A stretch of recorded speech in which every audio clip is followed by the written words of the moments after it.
సైంటిస్టులు ఎవరైనా కూడా ఇలాంటి గ్రహణాలు జరిగినప్పుడు ఇదొక ఖగోళ అద్భుతం, దీన్ని మీరు అందరూ బయటకు వచ్చి చూడండి, మీ పిల్లలకి చూపించండి, వాళ్ళకి నేర్పించండి అని చెప్తూ ఉంటారు.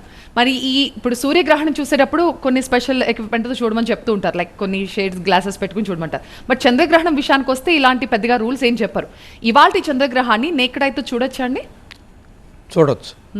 ఎందుకంటే మనకి చంద్రుడి దగ్గర నుంచి కనపడే రేసు బ్లడ్ మూన్ అన్నాం కాబట్టి ఎర్రగా కనపడుతుంది.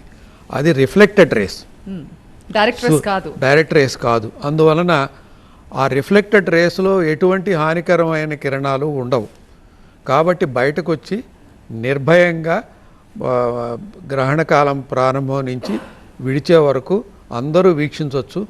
భూమి మీద దాదాపు అన్ని ప్రదేశాల్లో కలిపితే 79% జనాభాకి ఇది కనపడుతుంది. కాబట్టి ఎక్కడైతే కనపడుతుందో అన్ని దేశాల వారు నిర్భయంగా చూడొచ్చు.